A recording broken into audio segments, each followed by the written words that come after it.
Welcome to the Wheelybins Mayhem Republic Wheelybins TV. Sit back and relax and enjoy the mayhem.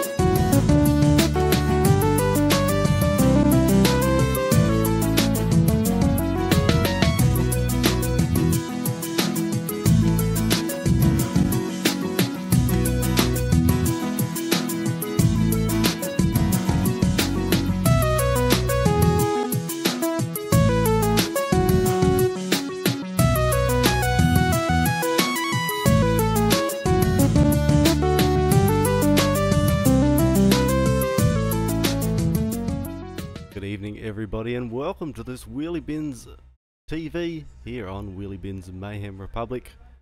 We're here at Mount Panorama this evening to watch the GTEs and the GT1 cars. It's going to be a very exciting evening. In the commentary booth with me, I've got Pete Davison. How are you tonight, Pete? Yeah, great. Thanks, Dan. Pleasure to be here. A lot of good cars out on the circuit tonight, just watching a little bit of practice. It's going to be an exciting evening. Certainly is going to be a pretty tough competitor field as well. Some good times already being set. Mate, I see we're having a few people with a few different cars. We've got the GT1s and the GTEs. So the 488 Ferrari GTE and the Ford F40 2017. Then we've got the Chevrolet Corvette. Did you say that already? I know, so that's where I was going, but I was going the DB9R GT1 first, and the Corvette in the GT1 class. There should be some close competition between these cars tonight, hopefully. They're reasonably matched in their classes. Yeah, we're seeing the times probably 2 seconds at the moment in the GT1s over the GTEs. But I guess the big question is how they're going to go over the race distance, though, regards tyre usage and fuel. Yeah, that is a big key. And if these are a little bit like the GT3 cars, you don't want to be changing tyres in the race. Eats up a fair amount of time. So what will the strategy be, I suppose? Correct. Now, we've just had a fairly large update with iRacing. Sure if there's been any changes to the time it takes for tyre changes on either car. Yeah, I'm not too sure on that also. I guess we'll find out as time goes by tonight. The mountain's tough on these vehicles, especially if you're used to driving the V8 supercar. You sit on the left-hand side of the car, which can make it tough for going across the top of the mountain. Big difference if you've been used to circulating around here driving a right-hand drive car. All of a sudden you put the car an inch or two in the wrong spot and you're into the wall, Dan. Yeah, it can make it difficult, that's for sure. Having a look at the top 10 at the moment, Dwayne's doing his usual alien self with a 157 sitting up there at the top. The next one down's Eugene with a 159, so quite a big gap, 2 seconds between first and second so far in the practice. And then back to Tyson in number 3 with a 2 minutes, almost flat around here tonight. Yeah, well, Dane's driving the Chevy, the Corvette, Eugene and Tyson, and actually the next 4, Aston Martin. So under Tyson, everyone's pretty close. Another 2 people in the 2 second mark. And then into the 201s for Mitch Brown, which rounds out the Aston Martins. Yeah, it'll be interesting to see the competition between the different classes of cars. Each car's got their different strengths and weaknesses. Some cars quicker down the straight but slower across the top, and there's other cars that are quicker across the top but a little bit slower down the straight. Yeah, well, the first of the GTE cars we have is the 202, a low 202.2 for Thomas Gardner. So that's a fair difference off Dane's pace. Yeah, he certainly set the benchmark quite high, 2 seconds above second place. That's going to be a tough one for the other guys to catch. You know, saying that, Dan, a lot of the times if I was out there running the same car as Dane, he'd be 4 seconds in front of you anyway, so he's certainly fast. He's quick in any vehicle you seem to put him behind. He does extremely well in the V8 supercar, competes in the V8 Scops and things like that. And these vehicles are quite a different animal, really, but he does quite well. Yeah, no, he's fast. We've got 25 minutes left in practice 1. Then we'll have a 15-minute qualifying session this evening and a 45-minute race. What are we going to be looking at? Low 20 laps, I guess, Dan? Yeah, I think 45-minute race. I think we should get 20 laps out, which means by the end of the race, the tyres will be hanging out. They'll be looking for some traction somewhere else.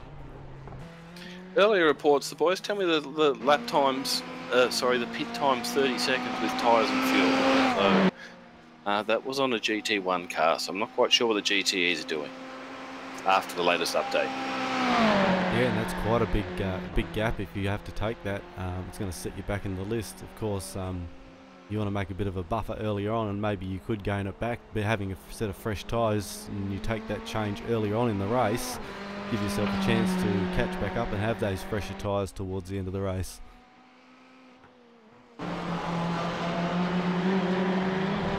Taking a look at Vincent out on track at the moment. He's down in 12th in the positions for practice at the moment, and he's normally quite strong. He was strong at Monza last broadcast we did in the GTE. Sorry, this is the GTE, I'm pretty sure. Yes, the GTE Ferrari. Yes, the Ferrari. Mate, it's good to see the 202 I put down in the Corvette a little bit earlier is still in the top 10. Yeah, just sitting in there at 10th position. Nice lap time. Well, not when you look at Danes. But, yeah, no, Vincent, definitely a hot charger, likes the GTE Ferrari. Knows his way around this circuit. You know, does usually drive a V8 supercar, so he does have to drive a left-hand drive vehicle tonight, so that certainly could impact things. Yeah, it will make a difference for him. So I've raced an endurance with him, and he is very familiar with these vehicles. And of course, these vehicles are different to the V8 supercars. They've got the mod cons of the traction control and anti-lock braking, and while it can be a good thing through a race to have that stuff, it can also hinder you as well. Having the traction control sometimes can restrict you from spinning the car around in the event that you're facing the wrong way. Mate, horrible if you find yourself facing the wrong direction. I guess from the cutting down to Forest Elbow, unless you've let all the cars past, you press the hold button and get a tow. Chief Shane Evans tonight, sitting in 13th for practice at the moment. No doubt he's just warming up, running the Pennzoil Corvette. It's like the Mercedes, isn't it? It sounds so awesome. It's a great car, and that was Vincent. Just had a small moment at Murray's. See if we can get a bit of a replay of that as he down to the final corner. Yeah, a little bit of a downshift too quick maybe.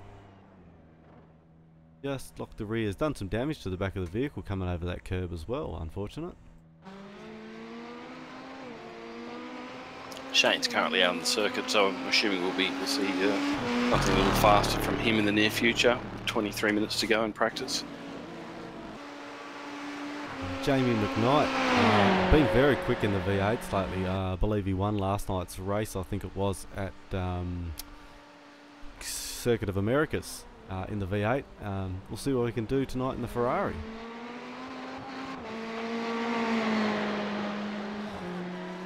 Very suave looking car there too. Nice paint job with the West End Mazda sponsorship.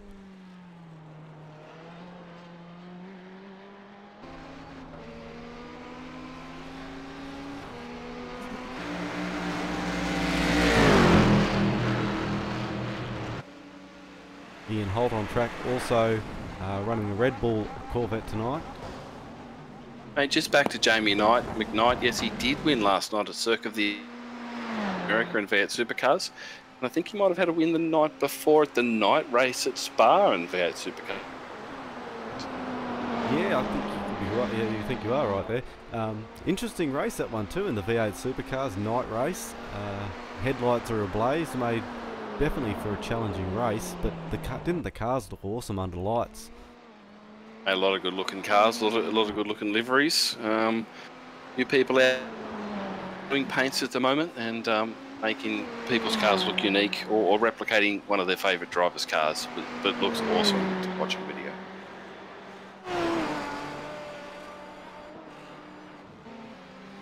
Another 20 minutes remaining here in the practice session. You got the information there. What do we got? 15-minute qualifier tonight? We do have a 15-minute qualifying and a 45-minute race. So it's going to be interesting. We haven't actually pitted these two cars together in a Wheelybins session at Mount Panorama before. Yeah, it's going to be interesting. Tyre wear, fuel usage is all going to come into it. I know I've driven apart from the Ferrari around here, and they're all very different to drive. And over a 45-minute race, they're you're going to definitely need to be driving them differently to keep the pace and get there at the end. Yeah, looking after the car is key, I think. Len Williams, a bit of a newcomer to these sessions, really showing how he can drive a car. Had some good racing at the night race the other night as well in the V8s. Driving the Batmobile tonight, the black car with the Batman. See if he can pull out some bat tricks.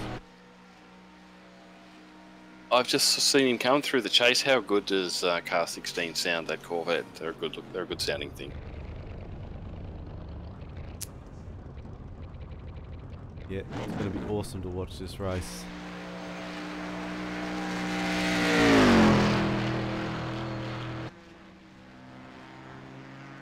Don't forget, if you're watching this broadcast at the moment and want to get involved in this, first of all you need to have iRacing, of course. Get online, check out iracing.com. You can subscribe just for a month to check it out, or subscribe for long term. There's plenty of content available, including the new GRC rally cars. Have you had a go with them yet, Pete? How good are the Red Bull Rallycross cars? Certainly exciting.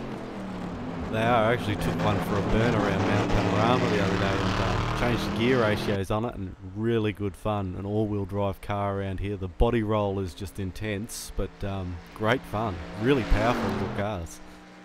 Very powerful. There's some short circuits that iRacing has. Obviously, a lot of the tracks you buy does have different layouts. And yeah, I was running the Porsche across with a couple of the WRC cars yesterday, and it was exciting how different the types of cars were to drive around the short circuit.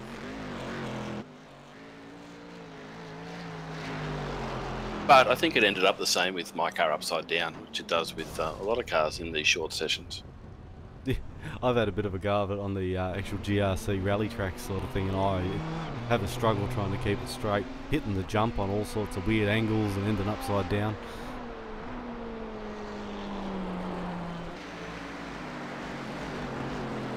Yeah, it's very interesting how you make cars go faster around a circuit, keep it tight, early on the brakes, tight around the turns, early on the throttle, not as sideways as you might think.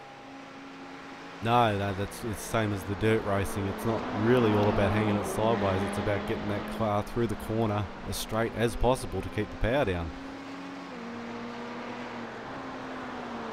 And once you're signed up with iRacing and get all this great content, you could possibly come and join us here on these race sessions.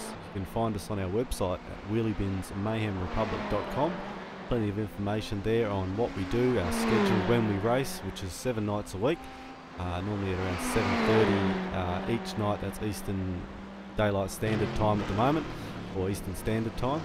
There's also information there on our rules for our racing group and how to get involved and become a part of it and get involved with this great racing that we hold every night. Certainly an enjoyable way to keep your eye, and if you don't have time to get to the track, whether it be on the dirt or on the tarmac. Dan, I know you're in the speedway scene. I see you when you're not at work turning up for regular races here on iRacing at Wheelybins Mayhem Republic. Yeah, it's good to be able to do the dirt racing. It's without the financial outlay. You can jump in the car, have a burn. If you prang it, it's okay. You hit escape, you start again. Unlike the real thing. Unlike the real thing. Big shout out to Robert Carey. Hope he's doing well. Speaking of people doing the real thing, so yeah, hope you're doing well, mate.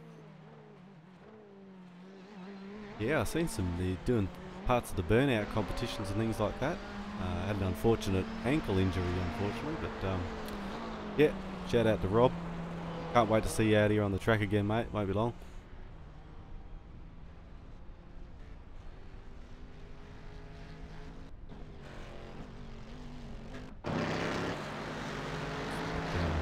Go on board with Sam here and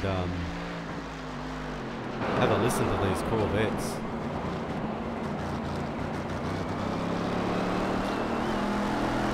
Yeah, where's Sam? Sam's in 5th with a 2-minute .5.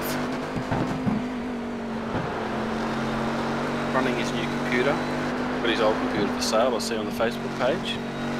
Not a bad deal. Yeah, surprising how minimal a system you can get put together to go iRacing. Oh, that's right. I mean, even my PC is nothing, you wouldn't call it the super gaming computer, but it does everything you need to get on the track, and sometimes doing all these broadcast stuff pushes us to its limits, but it's handling it so far. Yeah, nice one. Yeah, I guess when you start looking at doing a little extra, that's when you need something bigger, but yes, but not everybody needs to be streaming iRacing, so if you just want to race it, yeah, i5 with a good graphics card and a little bit of RAM, off you go. And of course the big thing in iRacing at the moment is virtual reality, starting to become more and more mainstream. A lot of people stepping up to the VR scene. Yeah, it is, and we're seeing them go faster after doing it, so that is of some concern for someone like me that doesn't really want to go VR straight away. Yeah, I've sort of been on the point, do I go for the screen or go for the VR, but I might wait just a little bit longer before I pull the trigger on something like that. Well, the good thing, Dan, is if you, with people updating to VR, a lot of triples come up for sale second hand at a reasonable price. So I've got triple 24s, which are the small size of the triples you want. It's made a big difference from a single 42 100 Hz monitor. Nice change and reasonably cheap. Yeah, the extra spatial awareness that you get from something like that is a big advantage out on the track. Oh, just even to watch the guy a couple of turns in front of you and you see him double back. It's yeah, it's a wonderful thing. Highly recommend triple monitors but the guys who will say VR would go just bypass triples and go VR.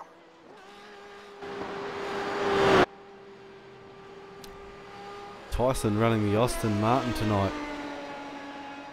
He's, I think he'll be quick in this. It's one of his favourite cars.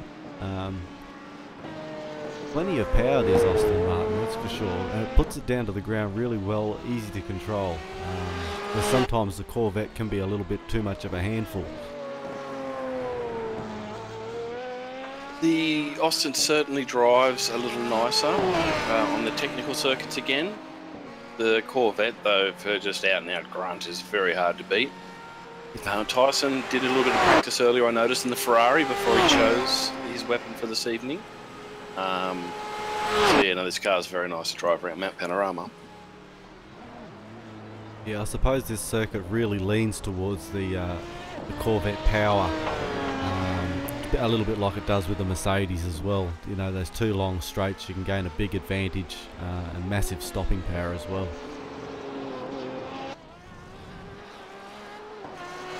Yeah, the Aston Martin differently. Certainly got some good speed though, but yeah, that Corvette, they've always been well known for just pure, grunt, torquey grunt.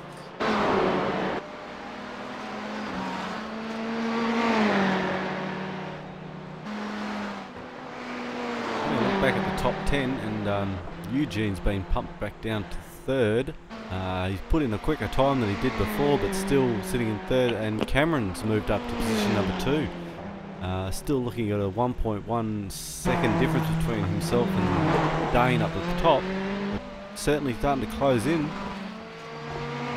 Yeah, so we've got Corvette in 1, Aston Martin 2 and 3, followed by Corvette, Aston Martin. Haven't seen Dane back out again though. He's put the high 157 down, and that's been good enough to leave there for a while. Cam with the 159 neat. So it's very competitive. And the Panther in 3rd with that 159.1. Well, there's not much in it with those two, and settled on the circuit tonight at the race. Yeah, and the first Ferrari in the line's Thomas Gardner. He's looking a little bit worse for wear at the moment. I think he might have had some contact at the top of the mountain, but he's the first Ferrari in the chain. Well, he's very broken. His rear wing's damaged. His right-hand front guard, rear guard's all down. That's a very expensive repair. But as per usual at Mount Panorama, I think the TAFE team will be straight onto that and have that car fixed in no time. Yeah, good to see him putting in some practice there with the TAFE team, and the boys and girls down there do a great job. They do. They're here every year, Mount Panorama, and they do a wonderful job. Frank Speed was out doing a really good lap then, but has come a cropper at Forest Elbow, put it into the wall. That's a damaged Aston Martin there for him. Now it never rains and pours when you're in the panel shop, I guess, there, Dan. Look, we're seeing a few good times now. We've seen 3 under 2 minutes. They've had 50 minutes to do some practice. What it's going to come down to is who can get out in that 15-minute qualifying time and put a lap down without making a mistake. Daniel Williams, who shows pace in most other vehicle out on the track at the moment, sitting in 13th. I'm pretty sure he's going to better that time, but as he comes down into the dipper, he's... not right. Not this lap he's not going to, Dan. The commentator's curse just put him off over Skyline and loses the dipper, but no damage, but sensibly just brought the car back to the pits. And they'll give it a quick go over and he'll be straight back out. Cameron, who's currently in second, back out on the track again to see if he can get that #1 position here in practice.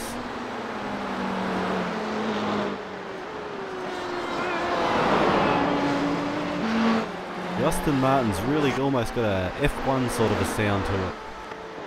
Yeah, it's good. It sounds nice, doesn't it? And looks great. Great looking car.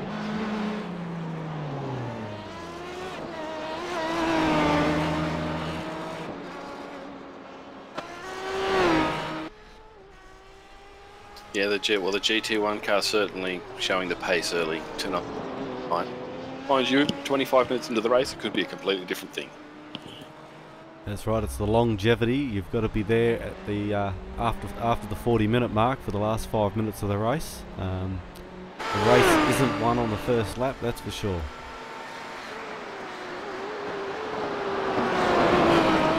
Well, again, another nearly 25 cars out here tonight, which is awesome to see. Yeah, big field. Good field. And our first Ford that was out on the track from Alan, he's just put that into the wall up at the cutting. So, is our only Ford here in the field tonight? The GT. Yeah, we usually see more of a presence from the Ferraris in the GTE races. The Ford's a great looking car. Alan's car looks pretty special. But you know, who wouldn't want to drive a Ferrari around Mount Panorama?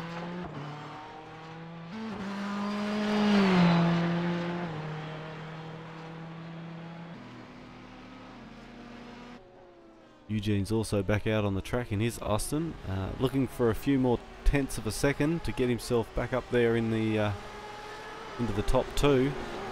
Very close. He's only 1.2 seconds off Dane now, so he's made some improvements. And he's actually got Cameron a little bit of a slipstream. So if these two can put another decent lap in, we could see sub 159 minute laps from both these drivers. Oh, Cameron's run wide at Griffin's. Into the wall. Eugene pushes on. Yeah, it sounds great going up the mountain, doesn't it? It does. Just sounds like it's got power. When Eugene's flying, he's using the circuit. He's got his right foot planted hard coming up the hill and across the top of the mountain through McPhillamy. Nice late braking over Skyline on 2 wheels. Just jumped onto his helmet can as he comes down through the dipper. Get a bit of perspective of what it's like inside these vehicles.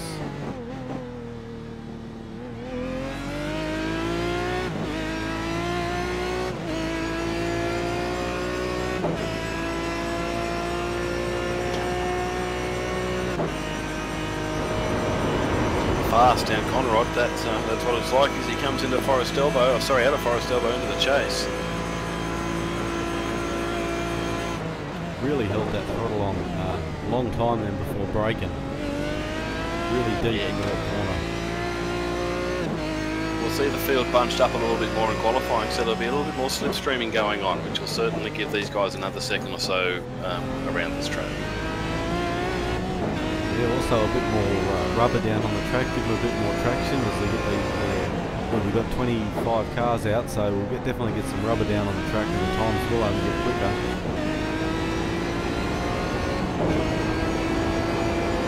And Eugene's put down a 1:59 flat, so he's put himself in the second place with that lap. A nice lap. There wasn't much room in it to stay at a 1:59 and beat Cameron, but he's done it. A 1:59.004. Yeah, very small amount there in that time that he's gained, but just put him just above Cameron. And you're looking at those top three, it's going to make for a very exciting race.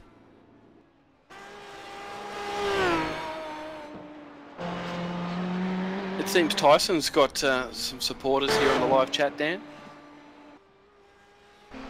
Tyson seems to have some supporters from all over the world. Have we got any shout-outs we should read, Tyson? I'm sure we will by the end of the next session. Mate, 4 minutes to go in practice. Someone else who's new to these sessions is Scott Soslowski, running a very similar livery to Dane actually, so I'm suspecting they could be teammates there. Put down a 2:07 in 7th position at the moment. And he's the top of the Ferraris. So there you go. He's put that Ferrari, you know, within 1.5 of everyone, but pretty good. If he can keep that pace over 20 laps, the Ferrari could come through at the end with a little bit of less fuel usage. Maybe a little nicer on its tyres. Yeah, with those sorts of lap times, he's certainly in contention.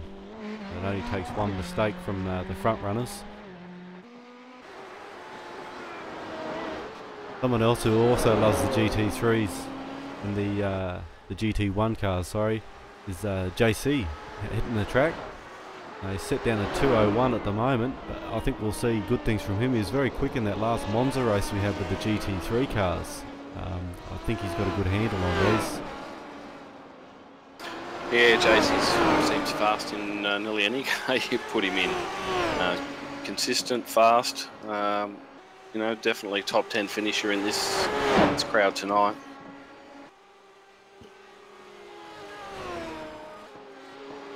He's pushing hard early around Stuart Brinsmate, who's also out there in the Aston Martin GT1.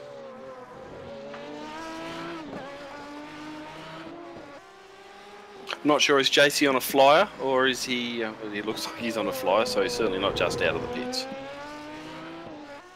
No, he had that front left locked up as he come through Forest Elbow then. And washed off a little bit more speed than he probably wanted. Mate, you need to be on your lap now for any more laps to count in this session. So we're counting down to under 2 minutes of practice. And then we'll roll into a 15-minute qualifying with a 45-minute race.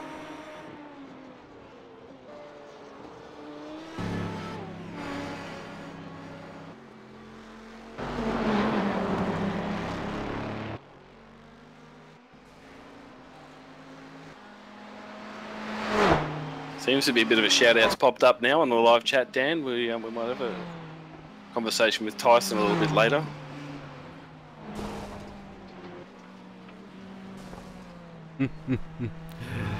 Yeah, we might leave that for him to read a little bit later on.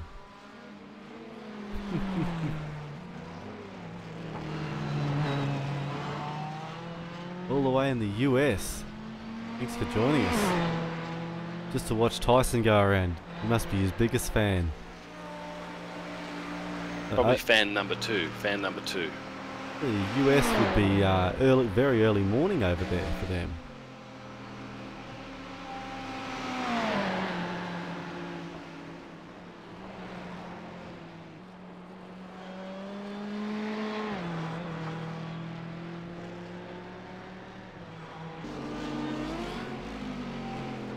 Brendan Ryan running a real nice Ferrari tonight. the Caterpillar livery. Looks great, the yellow, red and white. It's a shame that they pulled out of some of the main sessions in the V8 supercars. They always had nice cars with John Bowe and things like that. Yeah, they certainly did. It's a great looking car. That livery looks like it may come from John Bowie's Falcon back in the day. Yeah, I think one of the biggest things that was a winner for Caterpillar when they were in the V8s was their merchandise stand. They had some really good merchandise. Whoa, as we just see Brendan stove it into the pedigree wall. Oh, and we had another one, but that is the practice session up, so these guys will be ready to head out for their qualifying lap. Great scenes here from Mount Panorama. We've got the GT1 and the GTE cars tonight. Head out on track for their qualifying session. If you want to check us out, find us on our website, Wheelybins, mayhemrepublic.com. I'd like to thank our sponsors too. We've got Limelight Motorsports and West End Mazda. Help us out with donations for the races and some prize money for some other sessions as well. Of course, our main one we're running at the moment is every Saturday night is the Venom division. Very well populated, and it's a tight fight at the top too as well in the points score. We've got another round of that for another race of that in this current round next Saturday, and then we'll have a week break. It's a 4-round series, each round consisting of 4 races, and it's hell for leather racing basically. Get out there and nail it to the floor and do your best.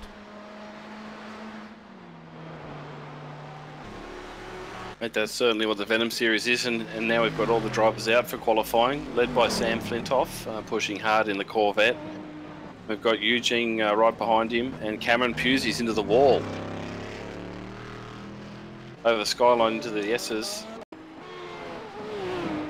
So these guys are just out warming their cars up for this 15-minute qualifying session. A little bit light as he come over that rise down into the S's.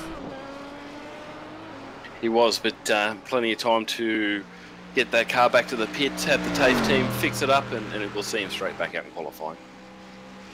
Looks like Sam was the first car out on the track. He's coming down into the chase now to complete his first flying lap. Oh, sorry, to start his first flying lap. And he is flying. He's already got the pedal down with Eugene right behind him, both looking to establish an early lap. And here we go. So here's the first of the flying laps from Sam. It's always good to get that first one in the bank. Definitely always good to bank one, even if it's a little slow. There's 25 cars out here tonight. It's quite easy to trip over each other and not even get a lap down.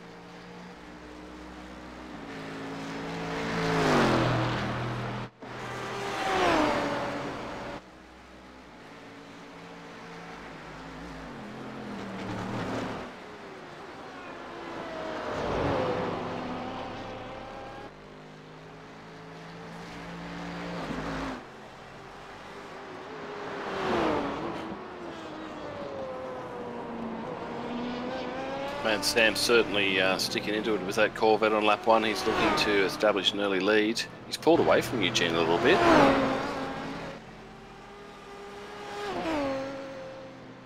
It's half a second up. Coming up Mountain Straight is where that the Corvette really excels. With that grunt to pull it up the mountain. I think the Austin might be a little bit easier across the top, but the Corvette then walks away again down the straight. Oh, Eugene has lost it into the S's, into the dipper. Lost the tail end.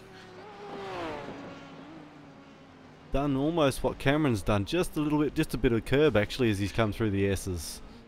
And so Sam Flintoff's just clipped the wall through Forest Elbow onto Conrad, but it doesn't look like it's impacted him at all. The only thing is, will it give him a penalty? Will this lap count? He's hoping for him that it wasn't too much of a rub. Well, now we've got the Chief behind him. As we see Sam coming down to the final turn.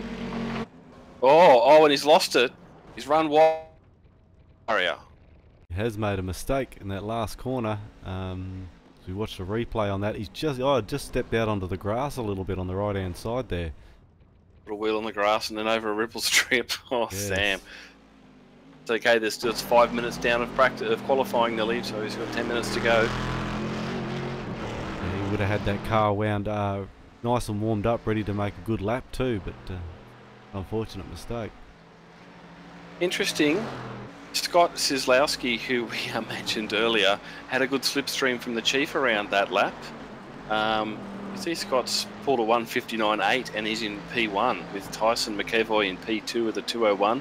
Russell Boardman in a Ferrari in 4. Ooh, as we just see Scott lose it up through the cutting, and that's unfortunate. I think that was the Chief that was sitting in behind him.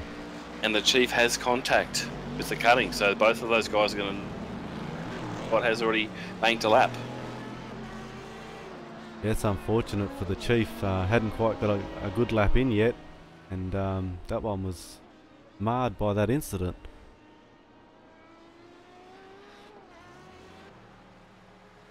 Stuart Brinsmead in the Aston Martins put in a good time, or a reasonably good time of 2:03, puts him in 5th so far. Mitch Brown also done a 2:01.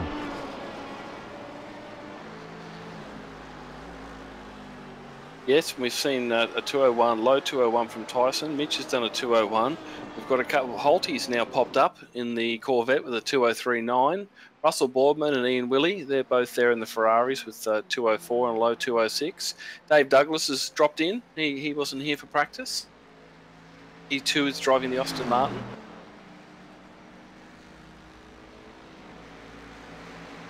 Yeah, it's good to see some of these guys have banked that lap early on, which is very important. And so far we haven't seen any of the top 3 that were in practice, fastest in practice, bank a time yet.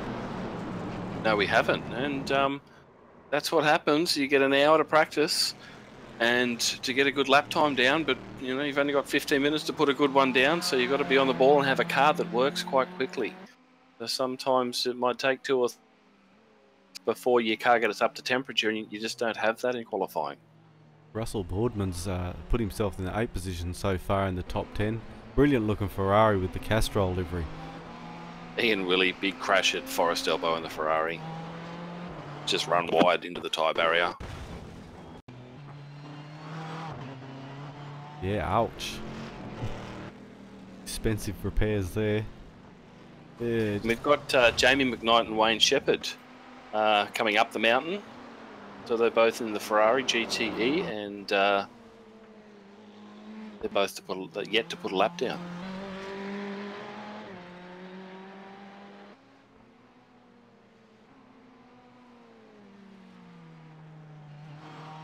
Seven minutes remaining in this session. We'll certainly see a flurry of movement, I think, in the final 5 minutes, people putting their laps down. But so far, Scott's sitting pretty there at the top with 1:59. Mate, the GTE has popped to the first sub 2 minute lap time. Great spot, great lap. A little bit of assistance from the GT1 car, but that's, you know, you take that when you can around here. It's what it's all about. As a couple more drivers put down lap times, we've got Skilby's done a flat 2:04. JC's a 2:01.9 in the Aston Martin. That's a little busy between 2 minutes and 2:01 with 5 drivers. Jamie's just put in a 2:03.4 in the GTE car.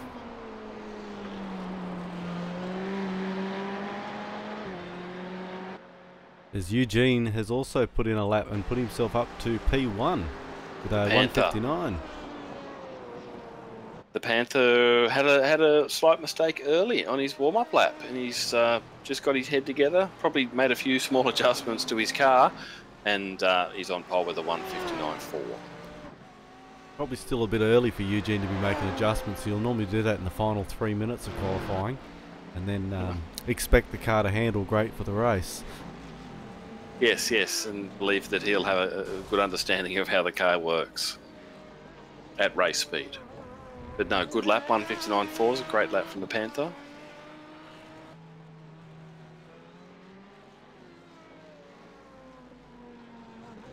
And we've got Jamie McKnight's out there in the GTE Ferrari looking to best his current lap, as Muttley loses it coming out of the Forest Elbow, but regains it, and he's back down the straight in that Corvette. Yeah, he came in a little bit deep and then powered out a bit too much early, and lost the rear there. Well, we've got 16 cars still on the circuit. The Chiefs also put down a good lap with a 1:59.9, putting him into third. Nice, nice. So we've got 3 different cars in the top 3. Yeah, the Austin up top, Ferrari 2, Chevrolet Corvette in number 3.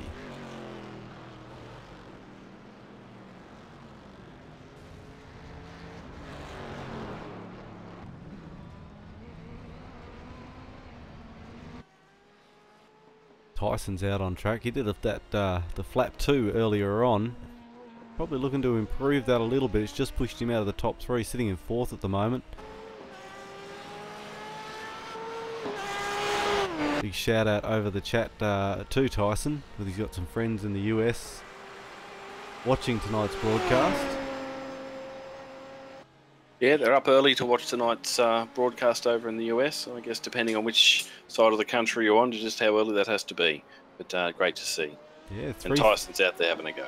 3:30 in the morning over in the US. That's some dedication to get up to watch Tyson race. 13 awesome to have you. 13 cars have put down a qualifying lap. 5 minutes to go. 26 cars entered for this evening.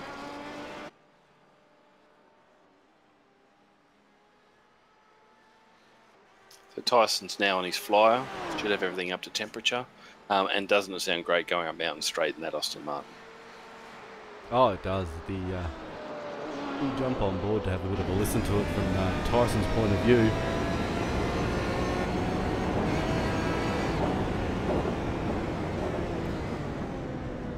It is quite a tough car to get into that cutting. The lumps and bumps doesn't quite like as much as like the V8 supercars and things like that, so you've got to be really gentle with your brakes and also gentle as you accelerate with that rise out over the top. I see Cameron Pusey's also out trying to put down a lap. He was one of the, in practice, was doing 1:59 flat, and he hasn't got a lap down yet, but he's out there circulating. Yeah, I'm wondering if Dane here has got a bit of a plan. We want him to get out on the track quick to get a lap down. 3 minutes to go here and qualify. I wouldn't be surprised if he pulls out with 2 minutes to go and just to pick the boys off in the last final seconds of this session. Or he may have an alternative plan of starting rear of field and giving himself a challenge. Definitely. I haven't seen Dane back out.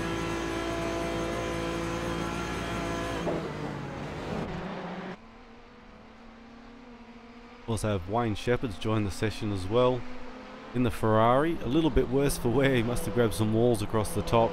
Like we were saying earlier, that right hand side of the car gets a bit of a bashing, being that's left hand drive. Well, again, Wayne would be probably most used to driving a V8 supercar around here, and that's a right hand side drive car, which when you, I guess, partially check your view and position your car, if you're on the left hand side, sometimes you get a little bit wide.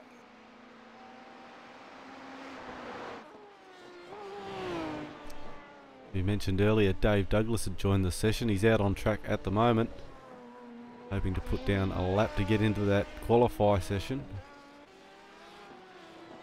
And driving how Dave Douglas drives, flat out. Yeah, giving that Aston Martin a bit of a hurry up for these final 2 minutes of qualifying.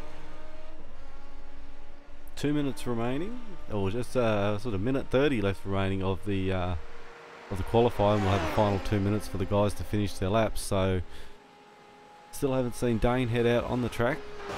Little interesting. He's obviously got a strategy for tonight's race. Well, even if he comes out now, he's not going to get around to start a lap before qualifying finishes. So Dave Douglas will get the opportunity for another lap. Cameron Pusey will as well. And Cameron hasn't put a lap down yet, has he? This might be Cameron's first lap that he puts down. He's on a flyer, so this could be his first lap. There's a 2:01.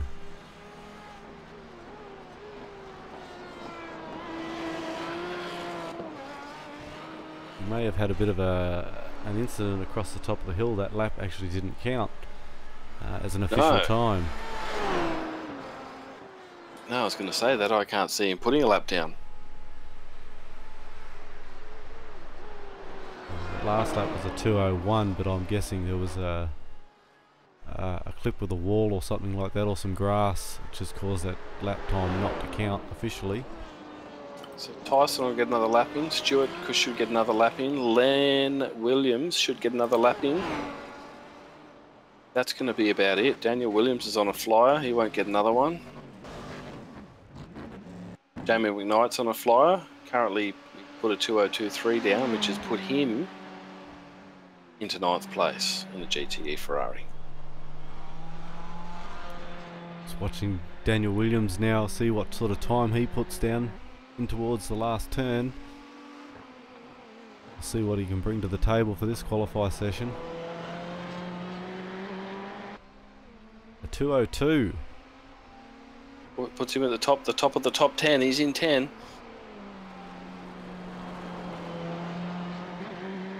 3 seconds so far separating your top 10.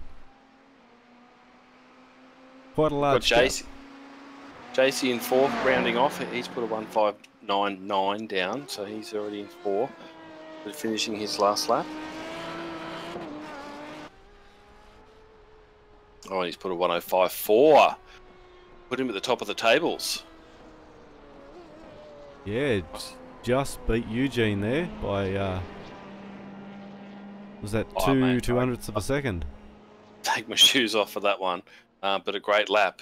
Now Dave Douglas has just come across the line. Did he get a lap down? I don't think he did. No, he didn't.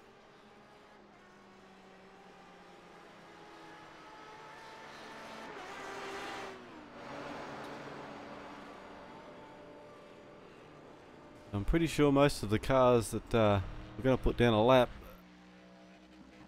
have put down their laps.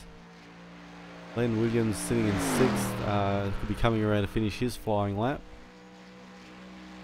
Mate, we've got people like Sam Flintham, Cameron Pusey, Dan Coxon, Dave Douglas and Dane Warren who haven't put a lap down. Some of the front runners. This could be interesting, Dan. It could be, but I think I'll start from the rear of field myself. Be interesting to see 26 cars, 16 cars got a qualifying lap in. Alright Dan, I'll be back. We've got about 2 minutes to race time. Yeah, we just have a look at the qualifying top 10. JC Richards there, number 1. Eugene Burton, number 2. Scott Zaslowski, number 3. Jane Evans in number 4. Number 5, Tyson McAvoy. Number 6, Len Williams. Thomas Gardner in number 7. Mitch Brown, number 8. Jamie McKnight in 9th position. And rounding out your top 10, we have Daniel Williams. Great effort there by those guys. And it's going to be a very exciting race.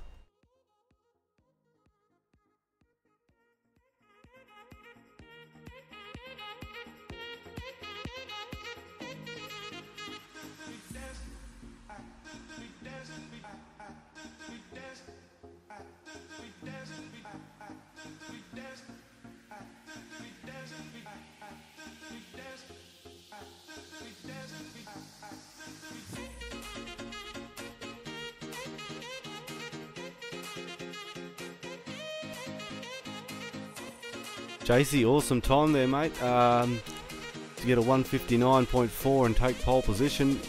I mean, you did that in the final sector of the session. Great lap, mate, JC. Yeah.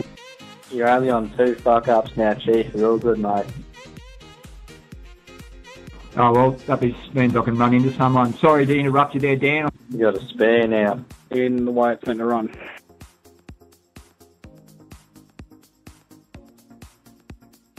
Well, we might come back to those guys.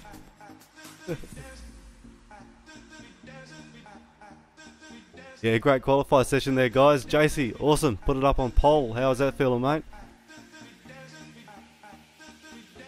Yeah, fantastic. I think Dane Warren must have had mechanical issues and couldn't make it into quali, so we're all pretty lucky there. All right, Dan, 50 seconds to go until start-off race. rolling start for these cars. GTE cars, very hard to get off the line from a standing start. Good. Start from the pits. You can win from there. Yeah, of course you can. A little bit warmer today than usual. It's 33 degrees on the track. It's quite Did you fill up, Tyson? a cool day, but the sun's out, and which is certainly going to punish the tyres a little bit. But we've got 20 seconds to go until the pace car takes us for a start for this 45-minute event. Yeah, all looking very flash there on Conrod Straight, ready for that rolling start. Great to see those two Corvettes up the front.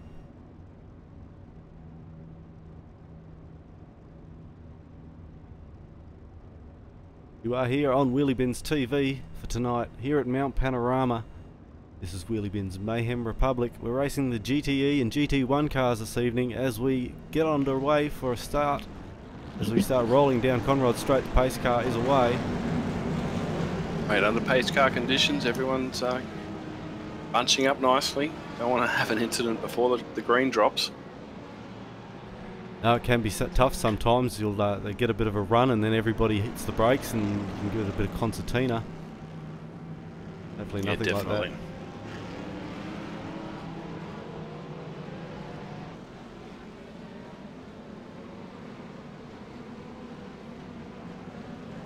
Pace car is in.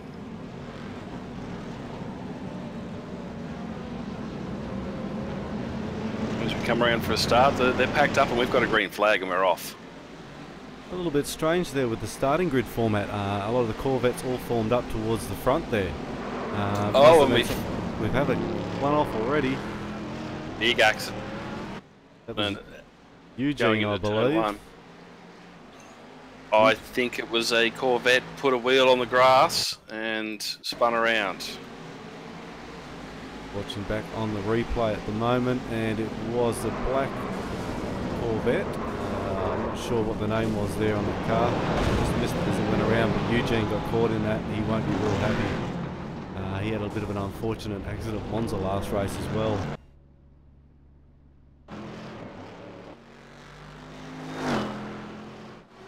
The JC actually qualified fastest out of those results, but must have been something with the setup of the grid. He actually started about the fourth row back, I think it was, and the Corvettes were all up the front. That must be something to do with the format of the race. Yeah, what happens is they've been in the class, set up in the class tonight, and they have qualified in as per their class.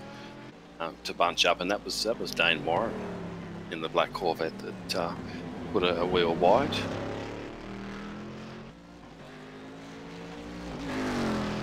Right, but they're certainly bunched up across the top of the mountain. The rest of the field's gotten away nicely, apart from that turn one incident. Yeah, they've started to spread out a little bit up the front, but a bit of a gaggle down here in 6th and 8th position, 6th to 8th. Bit of a bunch as they get down through Conrod.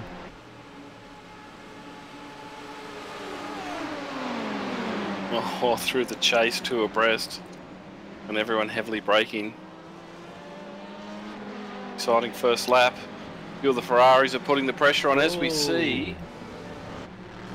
There were some big crashes. Tyson's had a big stack as well. Let's get a bit of a replay of that. There was a mistake by one of the Austins, which is throwing Tyson straight into the wall. Big accident. Well, just in front of him was Frank Speed. So Frank Speed was involved with that as well. well. That was Frank into Tyson as he spun coming out of the chase. Huge accident from Tyson. He's on his roof. Yeah, rather large. We'll, just looking back on the replay to see what happened with Frank, and I think he's just got loose coming out of the chase there onto that last straight. Come across the track and clobbered Tyson, which is throwing him into the wall. Oh, Tyson was just a bystander in that accident. Very unfortunate, and sent them all back to the pits.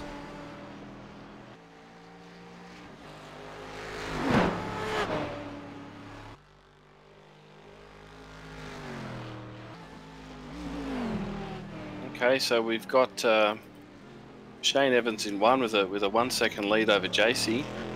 2 seconds over Cameron Pusey, and then we've got Ian Holt and Mitch Brown fighting for 4 and 5. Dave Douglas is in 6. Scott Sislowski in 7 in the first of the GTEs. Jamie McKnight in 8, followed by Daniel Williams, all of them in a Ferrari. Then we've got Len in a GT1 car, Wayne Shepherd in a Ferrari. Daniel Frenchman's had a lose going over Reed Park. He's backwards at McPhillamy. Oh! Brendan Bryan just missed him. Grab that on the replays, yes. Down through the grate. Little bit too much curb up through the top. Oh, big loss. He was lucky to keep it off the wall. Very lucky. We've had a safety car. We've had a virtual safety car called. Safety car for debris, it looks, Dan. Yeah, it's a good call. Get some of these guys back out on the track again. I might just go over to the in-race audio. Dan, I'll be back in a sec. Certainly. So looking at the top 10 here, while we have a bit of a break in the racing. Top 10 leading the race so far, Shane Evans, JC Richards sitting in number 2, Cameron Posey number 3, Ian Holt number 4, 5th position Mitch Brown, 6th Dave Douglas, Scotty Sislowski number 7, Jamie McKnight number 8, 9th Daniel Williams, and 10th Len Williams. Always throws up some good excitement here at the mountain. So Dan, we've got a full course yellow. We're going to have a wave around from the cars that are down a lap. There was just a little bit of debris. We had some safety vehicles out of position, and we needed to pull the safety car until we can get another vehicle support crew in that position around the track. I guess that's one of the problems with a circuit that's 5.6 kilometres long. You need to rotate people like a chessboard. Yeah, well, it's a good idea having these virtual safety cars. Gets everyone back out on the track again and all in a shot with the race again. A couple of unfortunate accidents there in that first lap and or first 2 laps. We are 3 laps into this race. This will be good for fuel. This will be good for tyres. We're going to see, yeah, a couple of the unfortunate people that were just in the wrong spot at the right time that became tangled up in other people's accidents. Going to have the opportunity to get back on the lead lap and get to the back of the train. Yeah, this will tighten them all up and definitely make the rest of the race a lot more exciting, providing they can all get away cleanly. I think that first accident on the first corner was just caused by stepping off the race line a little bit and onto the grass. It's a big no-no on this track. You lose control very quickly. It was very unfortunate for Frank as they came down, and we've got a spin here as they're coming down on the base lap, and we've got a pile-up. No. There must have been some people coming from the rear of field that weren't able to catch on to what was happening back there. Damaged the car.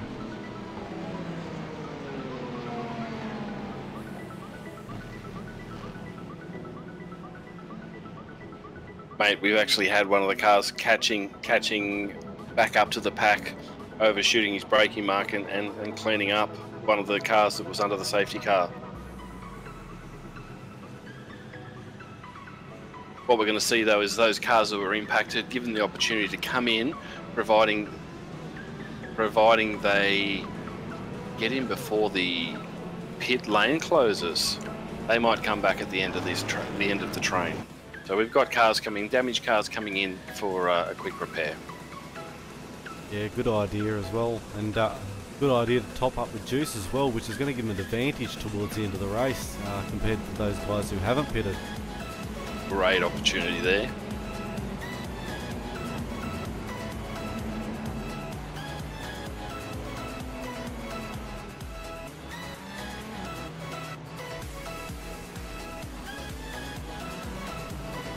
Well, we're seeing everybody's slotting back in, which is fine. We're still under safety car going up Mountain Straight.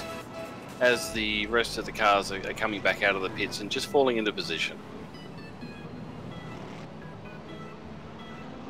Yeah, all back in behind the safety car, or in behind the leader. This almost like a competition safety, I suppose, virtual safety car. So instead of calling the iRacing one out, which normally takes a little bit too much of the race to complete, we hold a virtual safety car where the leader just pulls up the pace and everyone falls in behind. Makes the competition a lot better, some better racing, keeps everybody involved and interested as well that might have had some incidents earlier on.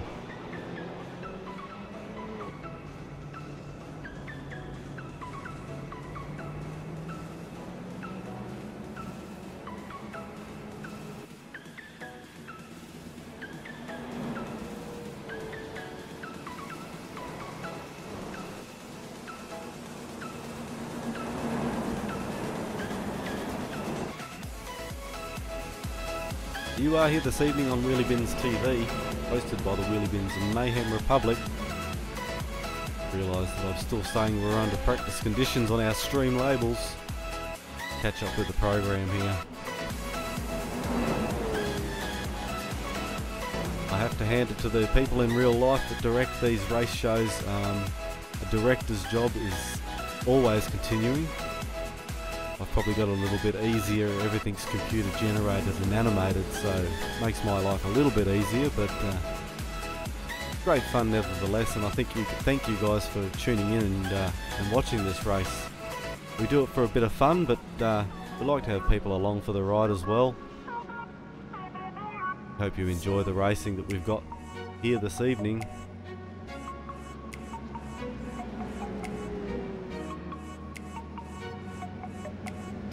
Dan, we're getting ready for a start. We've got the last driver coming up to the back of the pack. And we'll have a start, I think, as we roll out of Forest Elbert and Conrod Straight. So it'll be a rolling start, single file.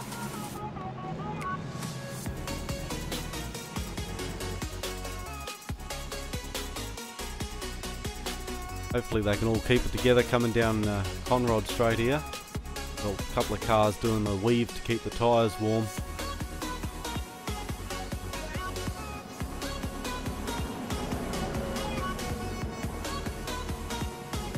So our top 10 as we head into this restart. Shane up the top, JC in number 2, Cameron 3, Holtzy number 4, Mitch Brown 5, number 6 Dave Douglas, Scott Soslowski in number 7, Len Williams number 8, Thomas Gardner number 9, number 10 Dwayne Warren made his way back. I think he must have got a pretty good start or something like that, had some advantage there and made his way back up to position number 10.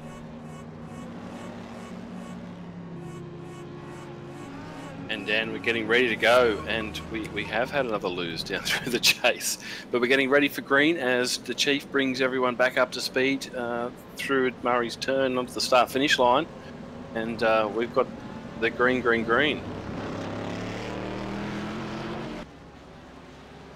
Chief had quite a bit of advantage there at the start. JC sort of hung back, which held the rest of the pack as well.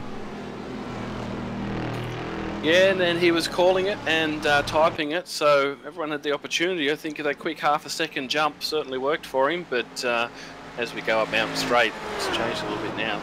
Right on his tail again. JC, Cameron Pusey, Ian Holt has dropped back a couple of seconds, with the top 3 are all together.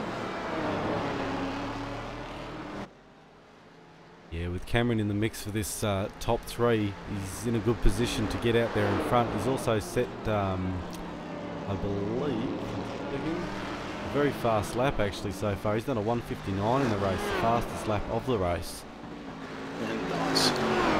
He's come from the back because he didn't qualify very well.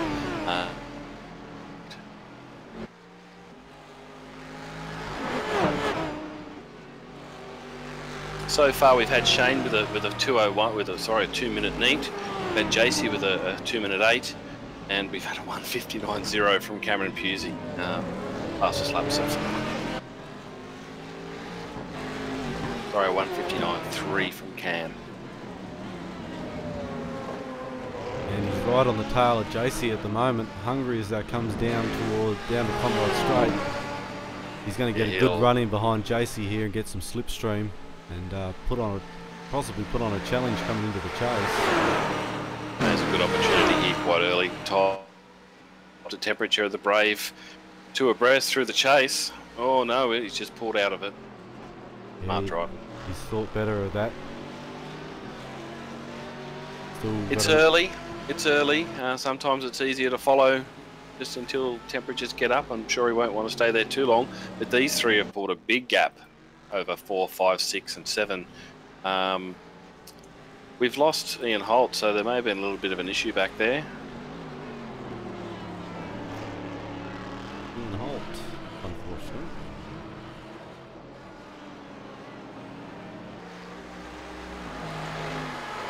He was in 4th. He's now in the pits. And so is Lee Williams. Len Williams is in the pits with some damage to his rear spoiler. There's some big damage there to Holtzy's car. Skilby's into the pits with heavy damage, and so is Brendan Ryan.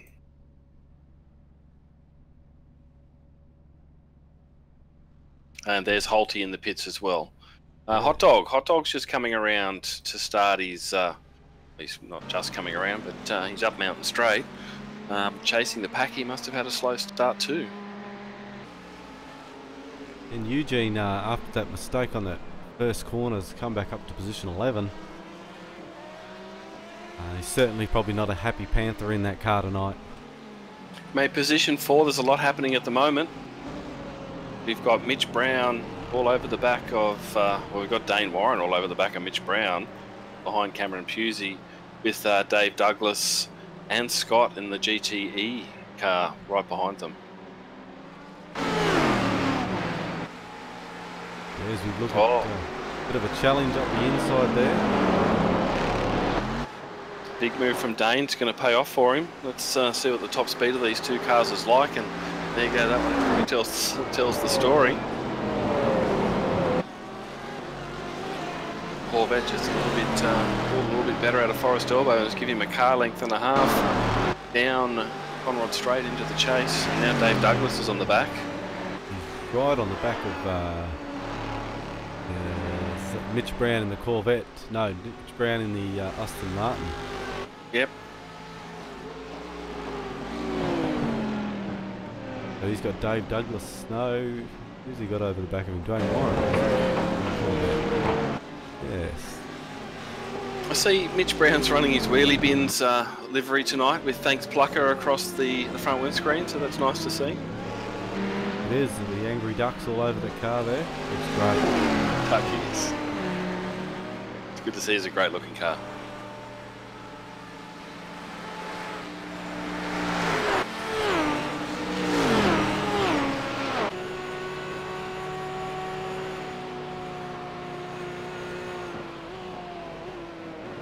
Dane's giving Cam a little bit of a hurry up.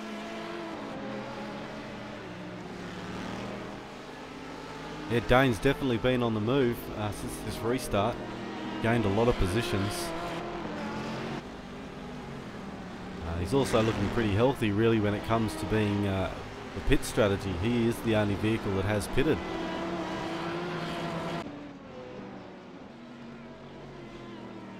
As in for fuel, there were pits for repairs. Did no one else take fuel?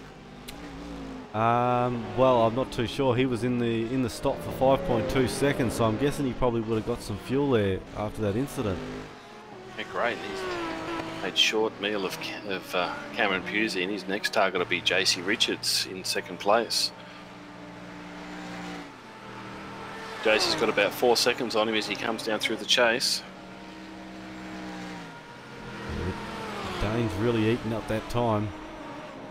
Broke really late there into the chase. The back of that car was skidding all over the track.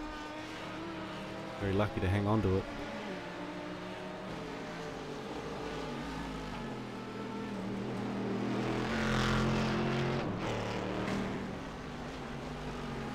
Shane's just skipped away at the front at the moment with a lead of just over 2 seconds. Well, they're coming up to back markers quite early. Oh, these are a couple of guys. We've had a couple of people have had issues. We've got Tyson and Muttley.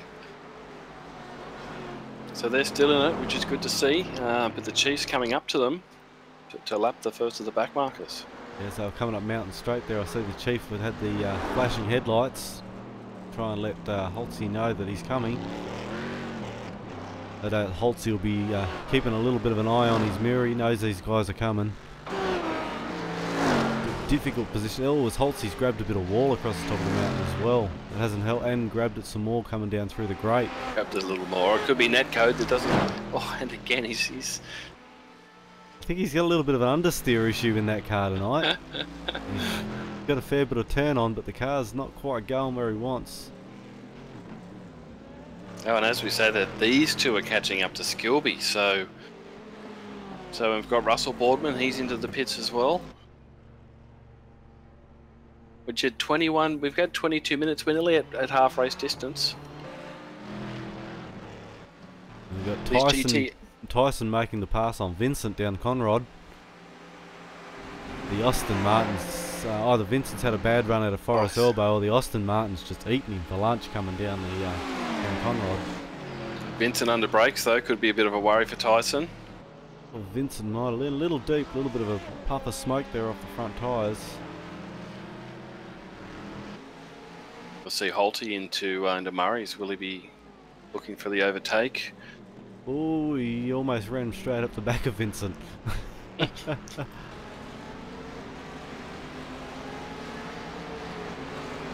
Well, we've got the Chief letting these guys know that he's here. He's flashing the lights. And, oh, Skilby loses the tail end and off into the inside wall. A little bit of damage, though, so he'll come back from that all right, I'd imagine.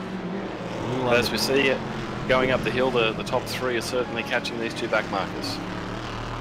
Vincent a little under pressure there and got on the gas, and plus the ripple strip, and the equation wasn't good. Throw the grass in, and that's what happens.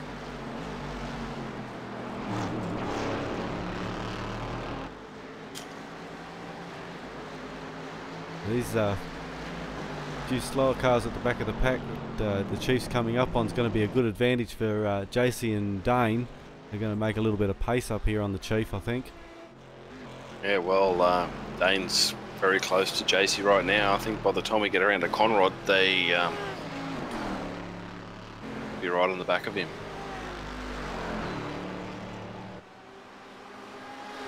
As he comes down through the dipper, he's all over JC. And the Chief's still behind Muttley.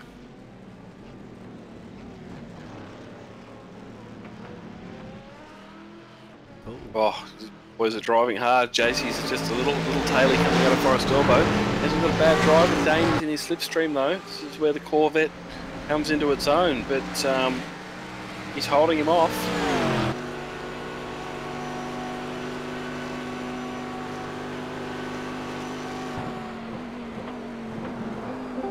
Under brakes.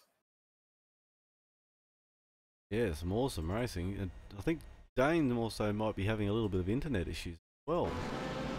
Yeah, he's bouncing around. A bit of blinking around.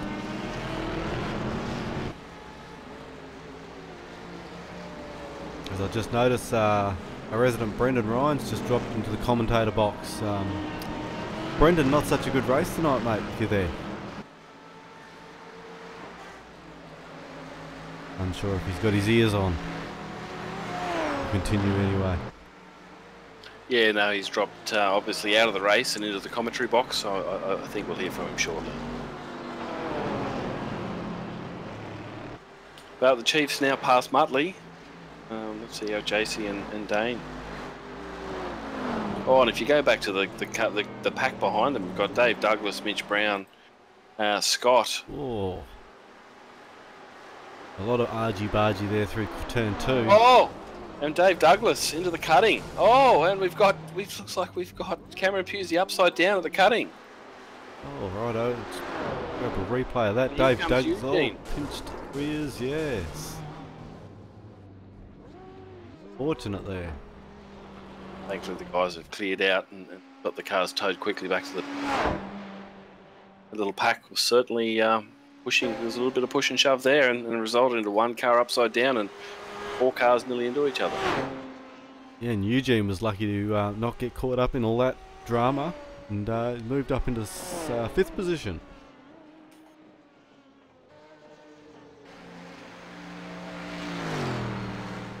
The Chief now with a bit of clear air ahead of him, and with Muttley in behind him as well. Looks like we've lost Dwayne Warren as well. Oh, I was about to say the same thing. That internet might have finally given out on him. Yeah, and it looks like it's an internet issue. He's made a comment there that he's dropped out.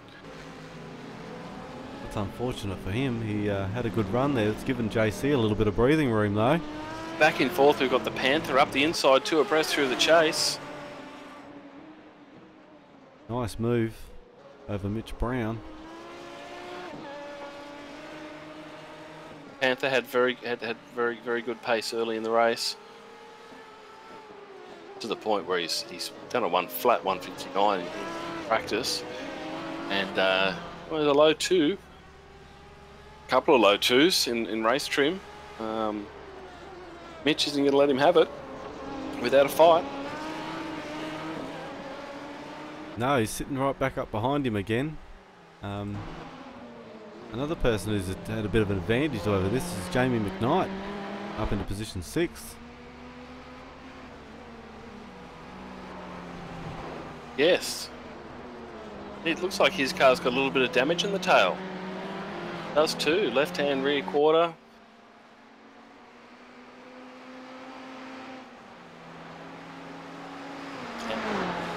He's got the slipstream. They're chasing him up Mountain Straight now.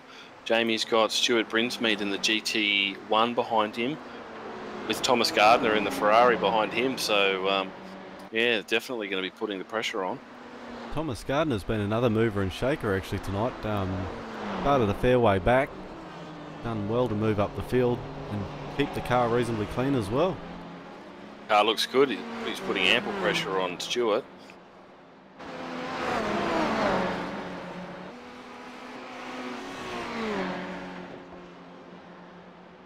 Great Now little battle. some of these guys may be looking for a pit stop any lap now. Oh, he's looking. Oh, and his big move over Skyline, and he gets him. Nice move, Thomas. Thomas, I think actually had a pit stop back on lap 1, so must have been tied up earlier on. We've got the Chief is into the pits. Oh, as Thomas goes around Jamie McKnight coming out of Forest Elbow. We may see Jamie in for a pit stop shortly. I think he'll still need one. We've got Mitch Brown into the pits. Chief's in the pits. Tyson's back in the pits.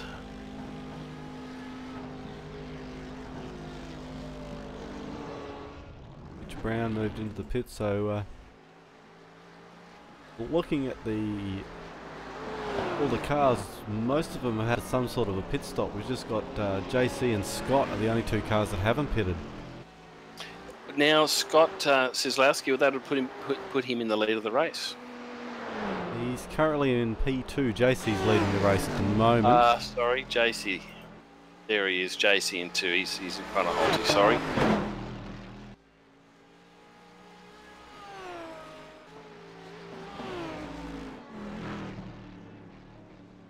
Sorry to all the Tyson fans, but Tyson has disconnected from the race tonight. That's unfortunate. It was looking very promising, but had some unfortunate events through no fault of his own, unfortunately. It's kind of been a bit of a story of his life in some recent races, actually, with us here. He's had to put down some good times and then had some bad luck in the first couple of laps. Yeah, it was unfortunate. So we've had a little bit more interaction from Sir Dave 199, who's a big Dave Douglas fan.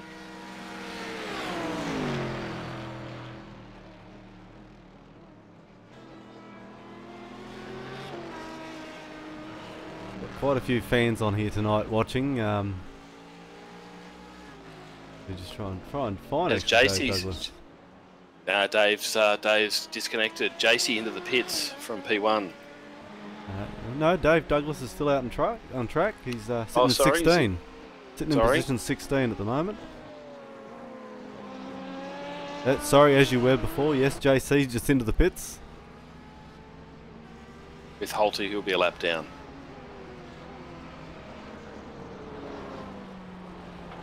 Now Scott. Yeah, go ahead. So Scott drives through. That would be into P1 now. It is. He's really stretching out this first stint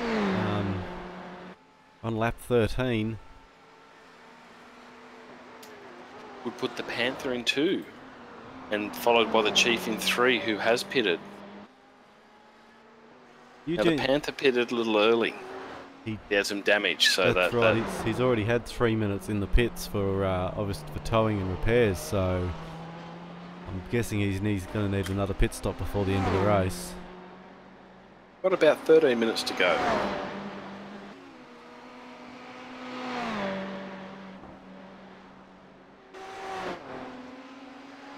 But I'd say your leader on the circuit would be the Chief. He's currently in P4, who's stopped, and he'd be fuel and tied to the end. He's had a pretty comfortable race this. He's been up the front since the start. Been able to avoid some of the carnage that happened earlier on. Big bonus.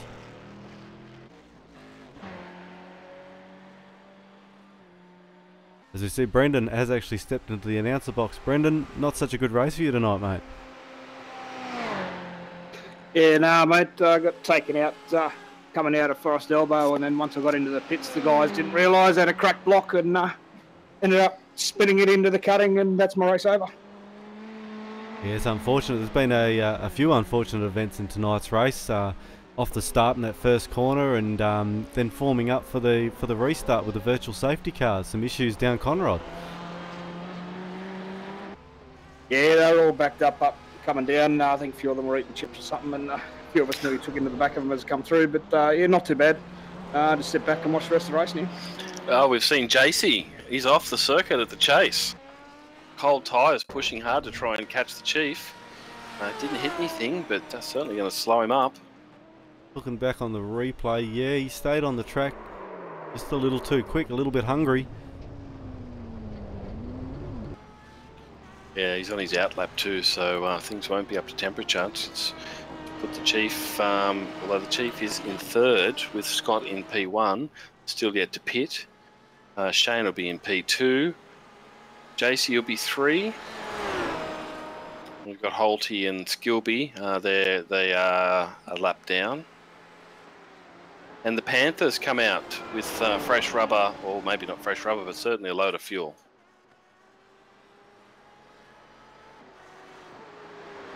As he pulls in front of Jamie McKnight. Yeah, still holding position 4. Yeah, Jamie's obviously been in, but he hasn't had the repairs done on that vehicle, unless he's bent it again since pit stopping. No, he hasn't. No, he pitted at the virtual safety car, which may give him enough fuel to get to the end. Otherwise, you would have thought he would have been in to fix that car. Holding out on that fuel window. So Scott's still out in front at the moment, but still yet to do a pit stop. Surely he would be coming in probably this lap. That car would be starting to get very light in the fuel tank. And he's got a little bit of damage on the right front, so he'd look to get that fixed. But yeah, great drive from Scott, qualified well. And here he comes into the pits. His one and only stop. 10 minutes to go. Short, should be a short fill. And he's got... Oh, here comes the Chief. The Chief into Murray's. Puts a wheel in the grass, a little bit out of shape as he goes through into first place. We've seen a few do that tonight. He was very lucky to get away with that. Stay on track. I can hear JC, and here comes JC onto the start-finish line. It's a fair lead, the Chief Scott. Scott's just been dropped out of the pits and on his way out of the pit lane. He drops back to 3rd. Oh. Looking like he's going to drop in behind JC. Oh, he went a little wide coming out to the pits. I hope he didn't go over the yellow line. Yeah, he could have a penalty there for that. Hopefully not.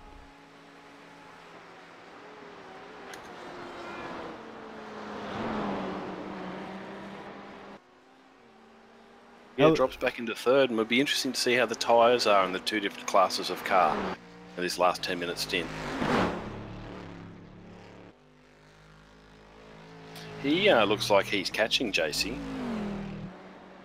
Yeah, JC had that bit of an off down the chase, so I hope he didn't do any damage to that vehicle. I didn't see him hit anything, but maybe it's just unsettled him a bit.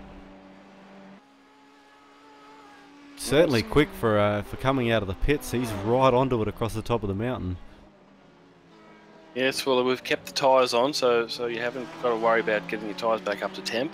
But yeah, look at him go. If he can get in the slipstream down the Conrod Straight, that'll be a great spot for him. While we do have Brendan here in the commentary box, Brendan, we've still got a big event coming up on the 30th of this month, the end of year race, mate. Want to tell us a bit about that? Might have walked away from his microphone again, I think. The best thing about things in virtual is you actually don't see anybody. we're all just a little dot on the screen. Now, that'll be on Saturday night, the 30th of the 12th, which will be the end of year event. So it's V8 Supercars at Bathurst. There's practice qualifying. There'll be a top 10 shootout. There'll be 2 20-minute races. Race 2 is reverse grid, so that'll then put everybody qualified into session 5, which will be the finale, which will be a 40-minute race. So that'll be very exciting. Registration's now open on the Wheelybins Mayhem Republic.com end of year event / end of year event. Yeah, check that out. We've also got a stubby cooler up for grabs for the fastest pole position or pole position winner for the night. Also another stubby cooler, which will be a random prize possibly through the night to some lucky racer. It's got to be a good event, something to get involved with for the end of the year, and a bit of a chit chat.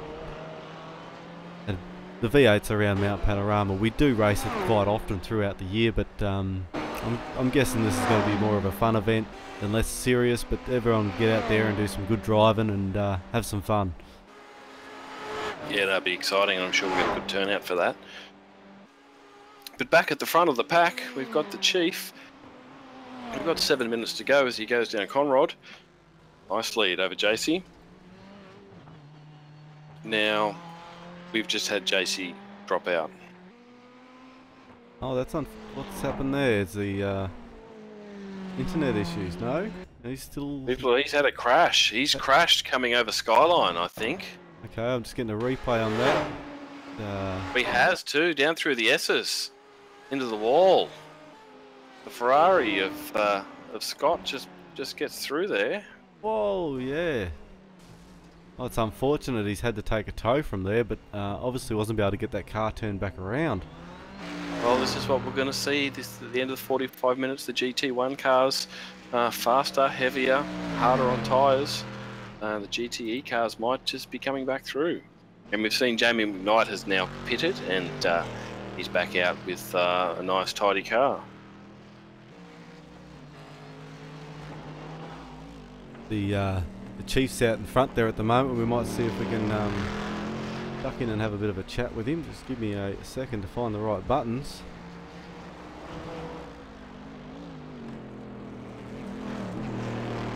I think that puts Eugene back into third. Yeah, you got Pete and Dan here. Chief out in front doing it easy. How's things going?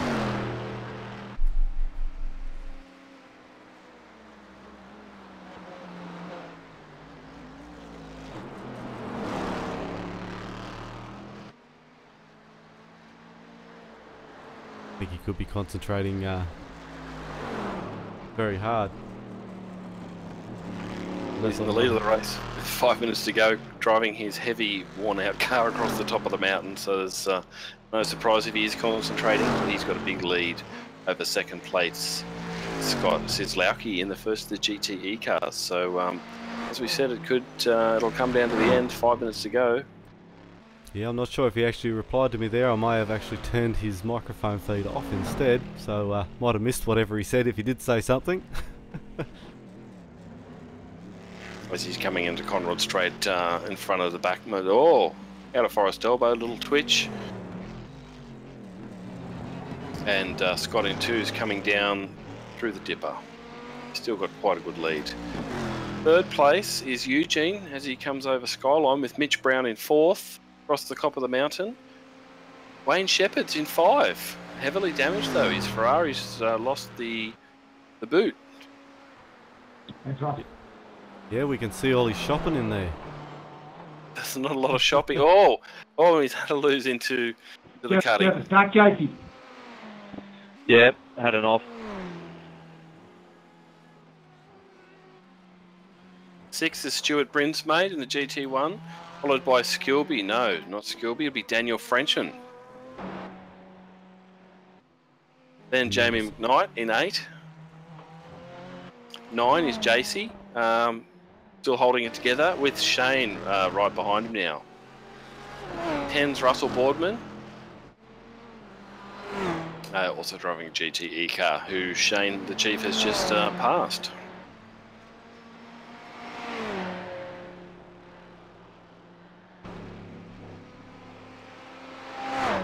Mate, we're rolling out with about 4 minutes to go, Dan. Yeah, it's the race has gone pretty quick.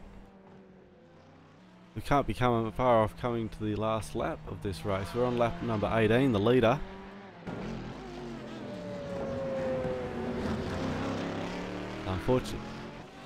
Unfortunate JC had that issue. It's put him down a lap down now with Shane making that pass. Yeah, definitely. Definitely, he's put Shane right on his tail now. He's trying to stay on the lead lap. Oh, you wouldn't think he's still an opportunity to have a safety car, but as time runs out, less and less. Now, is he slowing him up? Well, Scott's the distance behind Shane for Scott hasn't changed much that lap, but he's now just down into Forest Elbow.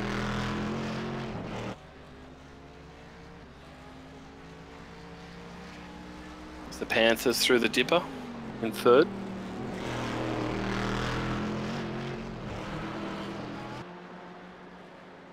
And the Chief passed JC, so JC's let him through. So Eugene's managed to make some ground back this race and sitting in position 3. So after that incident at the start, has made a very good comeback. I mean, he was had a 3-minute pit stop there at one point, so he's done very well to fight his way back to 3rd.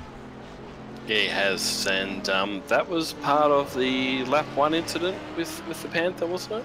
It was. He was lucky enough though to not go laps down because they had the virtual safety car, so that sort of saved him from going lap down, and he's managed to come from the back of the pack back to 3rd.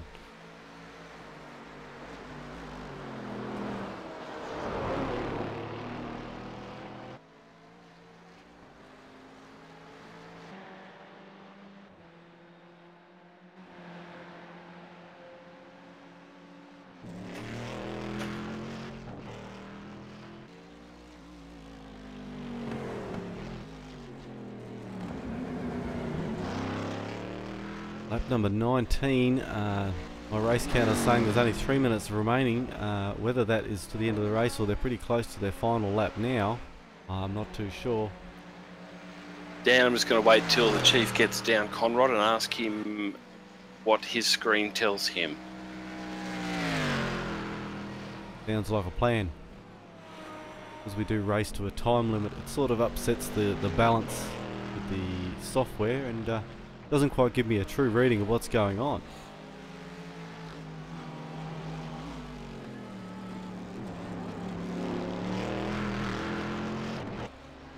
Hey, right, if you want Eugene. Yeah, roger that. Yeah, I will, mate, thanks.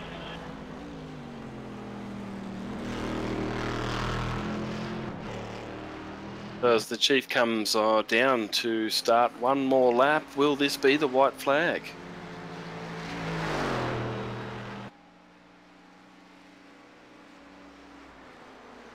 A bit of confirmation there from the Chief, looking like 21 laps total.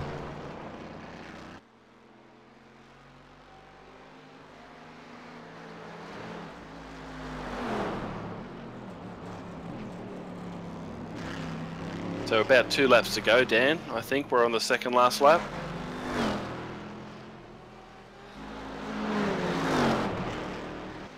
Yeah, So we'll have this lap, and I no doubt they'll get the white flag this time over the finish line. Well, the race has been quite exciting, I suppose. There's been a fair bit of drama. Well, as the Chief's had a bit of an off across the top as well, possibly not concentrating on what he's doing.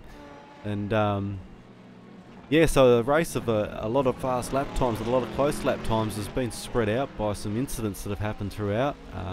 We had a virtual safety car at the start to try and bunch them up, which seemed to have just been more trouble than it was worth in the end. Mate, safety cars breed safety cars. We see that time and time again. We do. It's unfortunate there was a lot of people there that had good potential tonight in the race that got caught up in some mistakes through no fault of their own, and but that's racing. Well, the Chief's off across McPhillamy. He's run wide, possibly distracted by the back marker in front of him. No damage, still in control, but yeah, that was a hard in the mouth moment. As we've just been told, it's the white flag.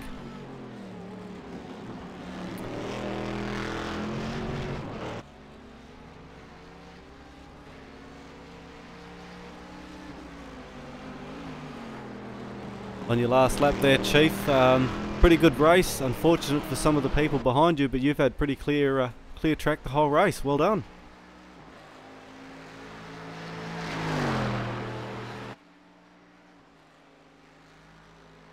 Yeah, Dan, iRacing's brought in some new rules that apparently through the racing, once they start, there's no all-team chat, so you actually have to chat via the driver's chat channel. Roger that. That'll be why nobody can hear me.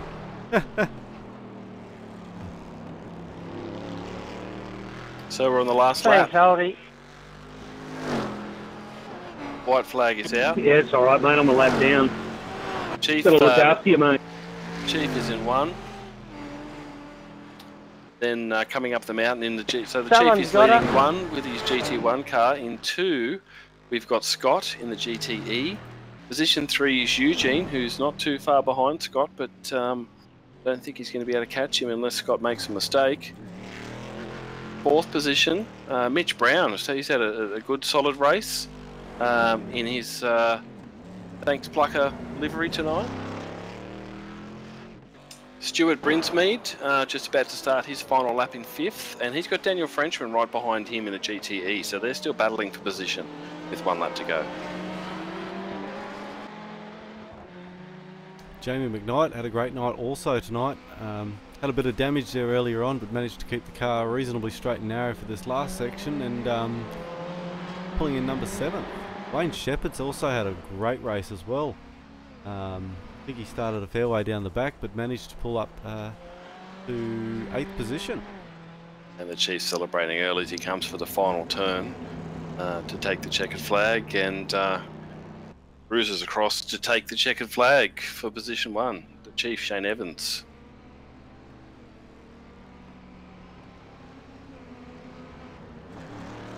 Position 2, we've got Scott Sislowski, who's done a great drive in the GTE Ferrari, that 488, as he crosses the line for 2nd. A great job. And here's the Corvette down. the Panther, Eugene for 3rd. In the GT1 car, so that's a great job from Scott to get 2nd place. Big crash there in the end. Hopefully I've got this driver's chat sorted out now, and we can have a bit of a chat. Great racing there, guys. The Chief, Shane, awesome race. You pretty much led it there from the start and didn't look back. Yeah, mate, that was awesome. Yeah, I didn't expect that at all. Not driving a Chevrolet, that's for sure. Yeah, something you're probably not used to, that GM trademark, but no, good race. Scott Sislowski, awesome racer, mate. Managed to get back up into P2. How's that going? Yeah, not too bad. It was interesting. I'm not sure if Scott's on the radio, mate, but yeah, I'll say that he drove his ass off. GTE car was way faster across the top, so kept it nice and close. Cheers for that, Scott. And Eugene, mate, not a great start, but managed to fight your way back and grab a podium, number 3. Yeah, mate, that was awesome. After the first lap, Thanks, gents. Got to run. That was good. I've agreed to get back up to... Yeah, thanks guys. That was really good fun. And yeah, we'll try and iron out a few of the bugs in those kind of races for next time.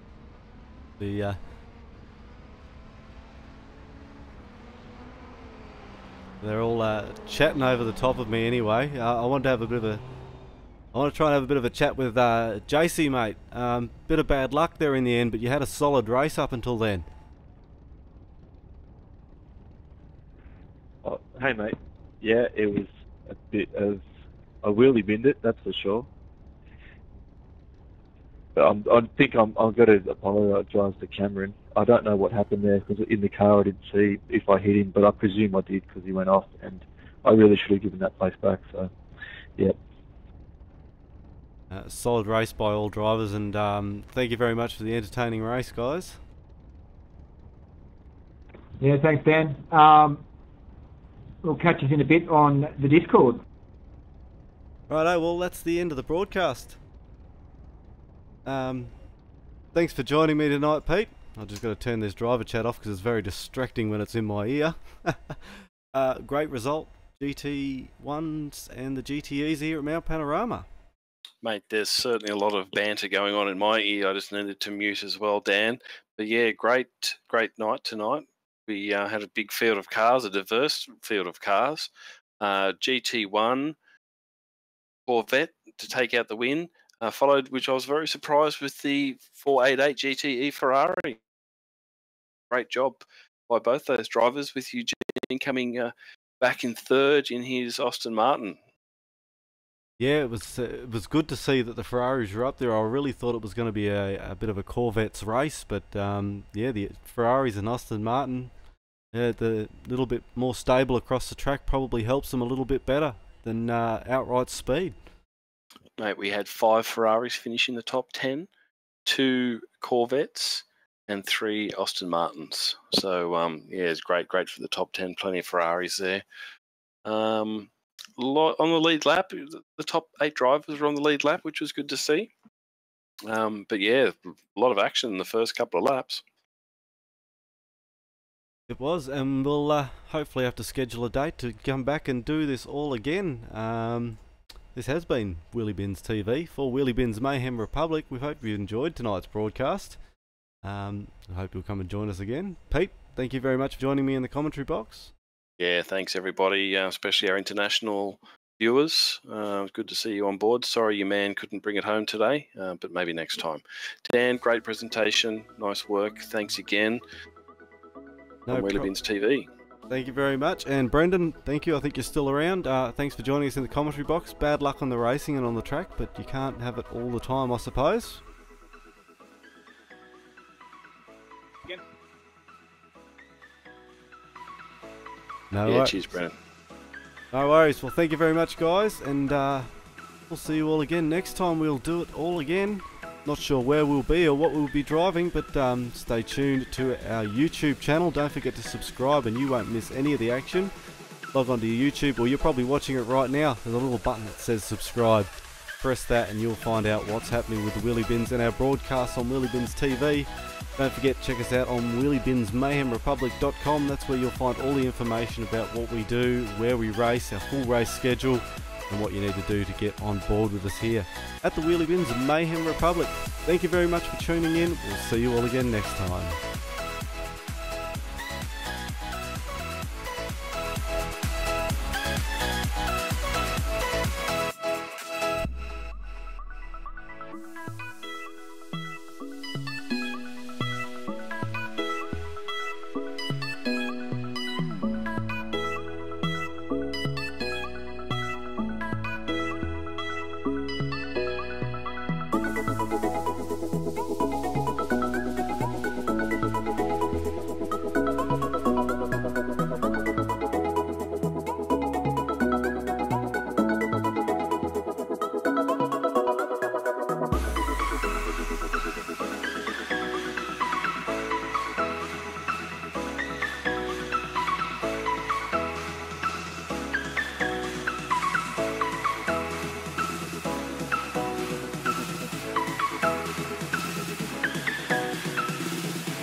Bye.